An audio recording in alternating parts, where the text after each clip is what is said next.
Hey guys, तो इस video के अंदर बात करने वाले पेपर प्रेडिक्शन फॉर एफएमएसएम के बारे में। लिटरली बता रहा हूँ, ये वीडियो पोटेंशियल रखती है तुम्हारा रिजल्ट चेंज करने की। एफएमएसएम के अंदर तुम्हारे को कोई दिक्कत नहीं होगी अगर तुम ये वीडियो पूरी एंड तक देख ले तो। साथ ही साथ चैनल को लाइक सब्सक्राइब ज़रूर से ज़रूर कर देना। और भी ऐसी अमेजिंग वीडियो और बाद में मैं ITOC पूरी वीडियो डालने वाला हूँ, सब चीज़ें रहेंगी, इसलिए सब्सक्राइब ज़रूर कर देना, ठीक है ना। सबसे पहले अपन लोग बात करते हैं स्ट्रेटेजिक मैनेजमेंट के बारे में। देखो अपना है ना, ये लास्ट पेपर है, इसमें बिल्कुल भी लीनियंट मत हो जाना। मतलब यार अपना क्या है, लास्ट पेपर तुम्हारे को ख़राब नहीं करके आना। तुमने जितना अच्छे से पढ़ रखा है ना भाई, लास्ट है बस, ये पेपर होने के बाद तुम जो करना है वो करना। इसलिए लेकिन अभी 1-2 दिन तुम्हारे को प्रॉपरली पढ़ाई करनी है, प्रॉपर अभी भी मेहनत करनी है। लास्ट एग्जाम में इसको लीनियंट वे में मत ले लेना, ईजी वे में मत ले लेना बिल्कुल भी, वरना दिक्कत हो सकती है, ठीक है ना। एक लिटरली बता रहा हूँ, मतलब नेक्स्ट लेवल से भी नेक्स्ट लेवल ट्रिक बता रहा हूँ मैं तुम्हारे को स्ट्रेटेजिक मैनेजमेंट के अंदर मैक्सिमम स्कोर करने की। देखो तुम्हारे को ये पता है, पॉइंट्स वगैरह तुम्हारे को याद करने वो तुमने कर लिए होंगे। चैप्टर 5 नहीं करा, उसके मैं तुम्हारे को इंपॉर्टेंट टॉपिक्स अभी बता दूंगा, ठीक है ना। देखो सबसे इंपॉर्टेंट चीज़ क्या है, जो मैंने तुम्हारे को ऑडिट में भी बताई थी, स्ट्रेटेजिक मैनेजमेंट में तो बहुत ज़्यादा यूज़ है उसका, बहुत ज़्यादा। एक तुम्हारे को हेडिंग मिलेगी, उसके नीचे तुम्हारे को 3-4 लाइनें मिलेगी, उसके नीचे तुम्हारे को 5 पॉइंट्स मिलेंगे। अब क्या है, तुम 5 पॉइंट्स तो याद कर लोगे, लेकिन तुम्हारे को समझ ही नहीं आएगा यार कौन सी हेडिंग में अपन को कौन से क्वेश्चन में कौन सा आंसर लिखना है। या फिर वो तो लिख देगा कि ये लाइन दे दी, इसको लिख दिया डिस्कस।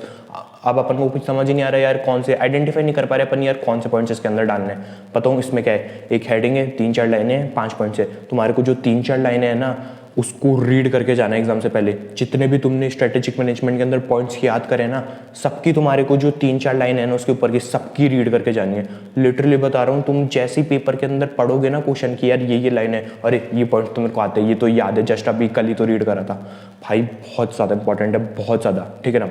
अब देखो मैं तुम्हारे पास ऐसे मॉड्यूल लेके पूरा बैठा ही हूँ, तुम्हारे भी आसपास मॉड्यूल पढ़ी होगी, ये पता है मेरे को। सबसे पहले तुम खोल लो चैप्टर 5। देखो चैप्टर 1 to 4 का अगर मैं तुम्हारे को सीन बताऊँ क्या है, ये मेरे को पता है तुमने याद करा होगा। और देखो अब तुम्हारे पास टाइम 1-1.5 दिन है, इसके अंदर तुम्हारे को रिवीजन करना है ना।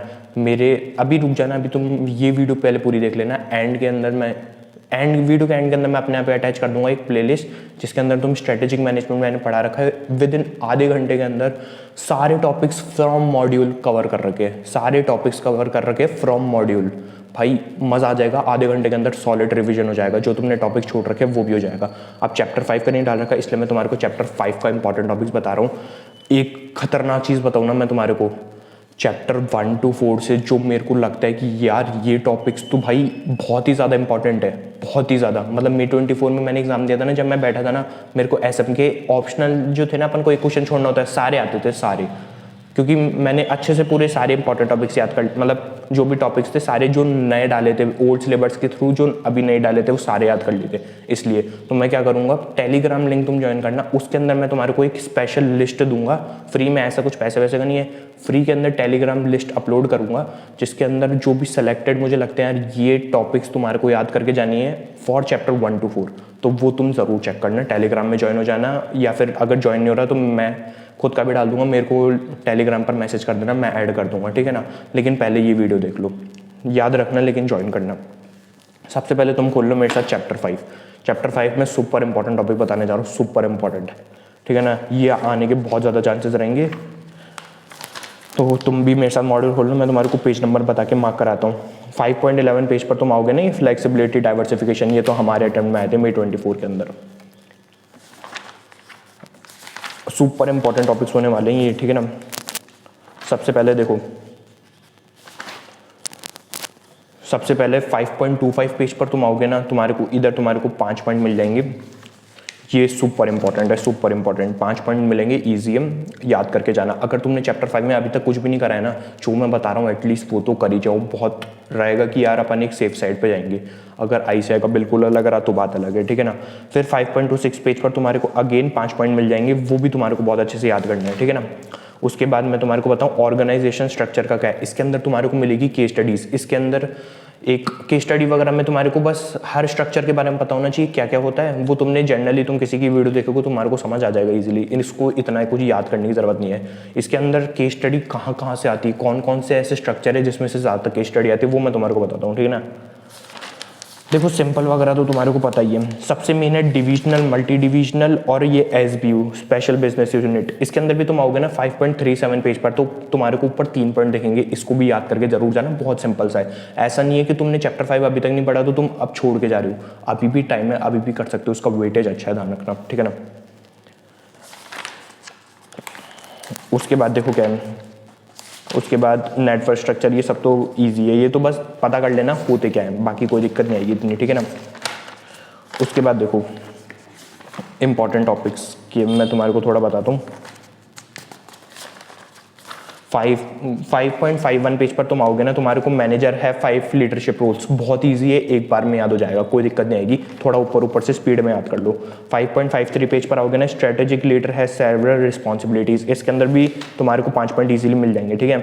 उसके बाद है अपने पास स्ट्रेटेजिक कंट्रोल, मुकेश मदलानी सर है, उनकी तुम चैप्टर 5 की वीडियो देखना, मैराथन जो भी हो, एक मतलब 1 शॉट, उसके अंदर स्ट्रेटेजिक कंट्रोल नाम से एक टॉपिक है, वो तुम उनकी सुन के खुद से हैंड टू हैंड वीडियो के थ्रू याद कर लेना खुद की लैंग्वेज में कि यार अच्छा ये ऐसा ऐसा होता है, मतलब तुम्हारे को पता होना चाहिए कि यार इसका मतलब ये होता है। ये बताऊँ क्यों बोल रहा हूँ, एमसीक्यू उसके अंदर बहुत ज़्यादा काम आ सकता है ये, ठीक है ना। उसके बाद है सबसे पहले स्टार्टिंग में जो मैंने इंपॉर्टेंट टॉपिक बताया वो, और फिर अपना स्ट्रेटेजिक परफॉर्मेंस मेजर्स, इसके अंदर है ना तुम्हारे को टाइप्स और जो इंपॉर्टेंस, और इसके अंदर लास्ट पेज पर तुम्हारे को मतलब 5.60 पेज नंबर से 5.62 तक तुम्हारे को ये 3 टॉपिक मिलेंगे। सच बताऊँ ना बहुत ज़्यादा इजी है, एक बार इसको पढ़ के देखना, बहुत ज़्यादा इजी है, बहुत जल्दी याद हो जाएंगे। हेडिंग याद कर लो, बस अंदर का खुद से बना के लिख देना, एटलीस्ट ये कर जाओ, सफिशिएंट रहेगा, कोई दिक्कत नहीं आने। देखो एक बहुत ही शानदार चीज़ बताने वाला हूँ मैं, सुनो ध्यान से। FMSM दोनों में तुम कर सकते हो, जैसे कि तुम फर्स्ट क्वेश्चन तो दोनों में कंपलसरी है, उसके बाद जो 3 क्वेश्चन बचे उसके अंदर जो भी तुम्हारे को 2 क्वेश्चन करने हैं, तो क्या है मैं बोल रहा हूँ तुम तीनों कर देना। अगर टाइम की नहीं है तो फिर तो छोड़ देना, लेकिन सब पहले पेपर कंप्लीट करना, अगर टाइम बच रहा है ना तो जो एडिशनल क्वेश्चन है ना वो कर देना। हमारे क्या होता है FMSM के अंदर बहुत ज़्यादा हार्ड पेपर आया था, तो भाई उधर जो सिचुएशन हैंडल करना है ना बहुत ज़्यादा टफ काम हो जाता है। एक खतरनाक चीज़ बताऊँ ना, तुम चाहे कितना ही अच्छा पढ़ के आए हो, लेकिन अगर तुम नर्वस टेंशन हो जाती है तुम्हारे को एग्जाम के अंदर क्वेश्चन देख करके, यार ये क्वेश्चन तो मेरे को बिल्कुल भी नहीं आ रहे, और वहाँ तुम ऐसे हो जाते हो कि यार जो मतलब ऐसे दिमाग में हो जाता है यार ये नहीं आ रही ये नहीं आ रही, तो जो तुम्हारे को आ रहे होते हैं ना वो भी तुम नहीं कर पाते। FMSM का जो हमारा एग्जाम आया था ना May 24 में, उसमें यही हो रहा था, लेकिन तुम्हारे को खुद की सिचुएशन को खुद ही कंट्रोल करना है। उस टाइम मैं एग्जाम में बैठ के ये देख रहा था यार 3 घंटे हार्ड पेपर मेरे लिए नहीं सबके लिए, वो लोग टेंशन में आके हो सकता है रुक जाए या फिर अटक जाए, जो उन्हें आ रहे हो वो भी वो नहीं कर पाए, लेकिन मेरा सिंपल सा था 40 तो कैसे भी निकालने इसके अंदर से, और जितना आता है उतना अटेम्प्ट करा। FM के अंदर मैंने थ्योरी भी अटेम्प्ट कर दी, सारे क्वेश्चन भी अटेम्प्ट कर रखे थे। स्ट्रेटेजिक मैनेजमेंट के अंदर तुम्हारे को अगर लग रहा है ना तुम जो एक्स्ट्रा क्वेश्चंस होते हैं ना, मतलब जो एक ऑप्शनल छोड़ना होता है वो भी अटेम्प्ट कर दो। फर्स्ट वाला कंपलसरी है, वो तो अपन को करना ही है, उसके अलावा जो अपन को ऑप्शनल में होता है ना, अगर तुम उसमें सारे कर दोगे ना तो जो बेस्ट होते हैं ना वो चेक हो जाएंगे, ध्यान रखना, ये बात ध्यान रखना, ठीक है ना। तो ये सब चीज़ें हैं अपने स्ट्रेटेजिक मैनेजमेंट से रिलेटेड। अगर तुम्हारे को लग रहा है ना कि यार सच में मज़ा आ रहा है तो सब्सक्राइब तो कर ही देना। अब बात करेंगे अपन लोग फाइनेंशियल मैनेजमेंट। फाइनेंशियल मैनेजमेंट के अंदर एक खतरनाक चीज़ बताने वाला हूँ, जो केस स्टडी आएगी वो कैसे आएगी और जो क्वेश्चन आएंगे वो कैसे आएंगे। देखो सिंपल सी चीज़ है, बता रहा हूँ मैं, ध्यान से सुनना इसे। फाइनेंस जो भी तुमने मॉड्यूल के क्वेश्चंस कर रखे हैं, इलस्ट्रेशन और प्रैक्टिकल क्वेश्चन, सिर्फ मॉड्यूल के बता रहा हूँ, इलस्ट्रेशन प्रैक्टिकल क्वेश्चन, उसके अंदर जो तगड़े तगड़े क्वेश्चन है ना, या फिर जो भी क्वेश्चन है ना, उनको वो क्या करेंगे, थोड़ा सा ट्विस्ट कर देंगे, मॉडिफाइड कर देंगे, अमाउंट चेंज कर देंगे, उसके अंदर के जो कैलकुलेशन है उसको थोड़ा घुमा देंगे, उसको चेंज कर देंगे। मतलब तुमने अगर मॉड्यूल का देखा कि यार इसको डिवाइड बाय इतना करना है, इसकी ऐसे कैलकुलेशन करनी है, तो उसको भी चेंज कर सकते हैं, वो ध्यान रखना। बेसिकली वो लोग उसको चेंज करके, जैसे 10 नंबर का क्वेश्चन है ना, तो हो सकता है वो 10 नंबर का वो केस स्टडी में दे दे।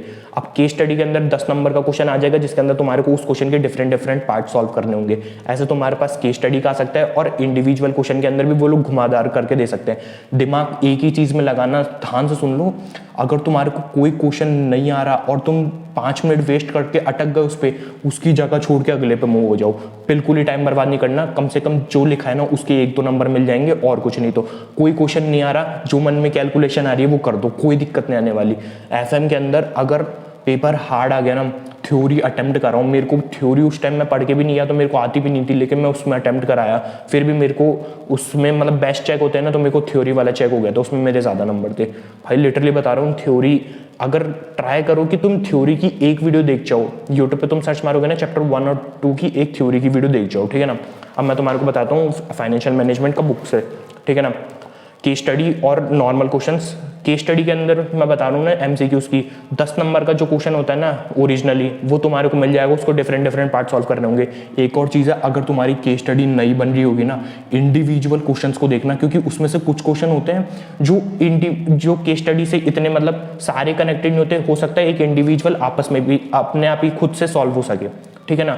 तो ऐसा नहीं है, हमारे भी ये हुआ था, केस स्टडी बहुत ज़्यादा टफ आ गई थी, लेकिन उसमें से केस स्टडी में भी एक क्वेश्चन था जो इंडिविजुअल था, तो वो तुम्हारा इजीली हो जाएगा, वो तुम्हें करके आना है, ठीक है ना। दिमाग लगाना है, नहीं आ रहा तो कोई दिक्कत नहीं है, लेकिन दिमाग लगा के इससे कैसे भी नंबर बटोरना है अपना, यही चीज़ है, ठीक है ना। अब मैं तुम्हारे को फाइनेंशियल मैनेजमेंट का बता रहा हूँ। फर्स्ट और सेकंड चैप्टर के लिए मैंने तुम्हारे को बता ही दिया भाई, सबसे इंपॉर्टेंट है, एक थ्योरी की वीडियो देख जाओ, कोई दिक्कत नहीं आएगी, परफेक्ट रहेगा। अब देखो आगे बात करते हैं रेशियो एनालिसिस वगैरह की। देखो हो सकता है तुम्हारे को सबसे इजी चैप्टर लगता हो लेवरेज, लेकिन उसके अंदर वो ऐसा क्वेश्चन दे दे जो तुम्हें नहीं आ रहा, तो भाई ईगो पे मत ले लेना यार, इतना आसान चैप्टर का मुझे आके से नहीं रहा, क्योंकि वो पता नहीं कुछ भी घुमा सकते हैं, इसलिए बोल रहा हूँ।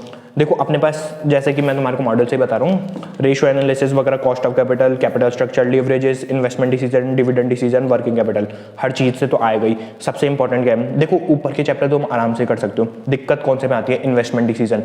एक बताऊँ ना, अगर तुम्हारे पास टाइम हो ना, मेरी 47 मिनट्स की एक फाइनेंशियल मैनेजमेंट की वीडियो मैंने अपलोड कर रखी है, अगर हो सके तो तुम वो देख लो, उसके अंदर मैंने सारे टॉपिक्स डिटेल में कवर कर रखे हैं, इंक्लूडिंग बीच बीच में क्वेश्चंस करा रखे हैं, वर्किंग कैपिटल दे रखा है, स्टार्टिंग में कब ऐड होता है, कब एंड में कब ऐड होता है, भाई बहुत सारी चीज़ें बहुत सारे अच्छे तरीके से बता रखी है। इन्वेस्टमेंट डिसीजन के अंदर सबसे मेन अपना जो टॉपिक रहता है ना, वो होता है मशीन वाला जो मशीन रिप्लेसमेंट वाला होता है, वो आने के बहुत ज़्यादा चांसेस रहता है, बहुत ज़्यादा। उसको अच्छे से कर लेना, कैसे करना है उसका वे आइडेंटिफाई करो यार, सबसे पहले मेरे को इसकी कैलकुलेशन करनी है, फिर इसकी कैलकुलेशन कर रही है, वे अपने दिमाग में पहले से आइडेंटिफाई रखना, और वर्किंग नोट के अंदर थोड़ा कैजुअलिटी चलने देना, कोई दिक्कत नहीं आने वाली, ठीक है ना। ऐसे तो हम इन्वेस्टमेंट डिसीजन कर सकते हो, बाकी के चैप्टर बहुत ज़्यादा ईजी है। अब बात करते हैं वर्किंग कैपिटल के बारे में, ठीक है। देखो वर्किंग कैपिटल अगर तुमने अभी तक भी नहीं करा है ना, तो भी तुम्हारे को सिंपली बताऊँ क्या करना है। अगर तुम पूरा कर चुके एसएम का जो मैंने बताया, एफएम का जो मैंने बताया, अगर तुम सब कर चुके ना, तुम्हारे को लिटरली बता रहा हूँ, तुम्हारे को नमिता अरोरा सर की तुम्हारे को एक मैराथन मिल जाएगी, तुम सर्च मारोगे तुम्हारे अटेम्प्ट की मिल जाएगी, या फिर हमारे अटेम्प्ट की होगी मैं 24 की, वो तुम देख सकते हो वर्किंग कैपिटल के रिलेटेड। उसके अंदर देखो first unit management receivables, management मतलब रिसीवेबल पेबल तो बहुत ज़्यादा इजी है। कैश वाली तो तुम्हें अभी तुमने नहीं कर रखी ना, फिर भी तुम डायरेक्टली जाओगे ना, तुम कर लोगे, कोई दिक्कत नहीं आएगी। रिसीवेबल्स पेबल्स वाली यूनिट और यूनिट 1 के अंदर अपने पास 2 मेथड है, इनमें से ही तुम्हारे को क्वेश्चन मिलेगा, ठीक है ना। इसलिए बोल रहा हूँ रिसीवेबल पेबल एक बार सबसे पहले वो कर जाओ, क्योंकि क्या है तुम्हारे को फर्स्ट वाली यूनिट में क्या है, मतलब बहुत ज़्यादा तुम्हारे को इतना समझ नहीं आएगा अगर तुम पहली बार उठा रहे हो तो। इसलिए रिसीवेबल पेबल्स के अंदर तुम्हारे को 5 नंबर के जो क्वेश्चन मिलेंगे ना तुम्हारे को फर्स्ट क्वेश्चन के अंदर, वो तुम्हारा वहाँ से बन जाएगा, और लिटरली वो ईजी है। इसलिए बोल रहा हूँ नमिता अरोरा सर की तुम्हारे को वीडियो मिल जाएगी, वो तुम ज़रूर से ज़रूर देखना, वर्किंग कैपिटल से रिलेटेड। ये है पूरा एफएमएसएम का। देखो सुनो अब ध्यान से, देखो मैंने तुम्हारे को बहुत सारे इंपॉर्टेंट लिंक बता दिए एसएम वगैरह के, मेरा टेलीग्राम में तो ज्वाइन हो जाना इंपॉर्टेंट लिस्ट के लिए। और सबसे मेन चीज़ भाई ऑडिट की भी मैंने वीडियो डाली थी, व्यूज़ काफ़ी मतलब बहुत सारे लोगों ने देखा था, लेकिन सब्सक्राइब बहुत कम जनों ने करा, मतलब बहुत ज़्यादा कम।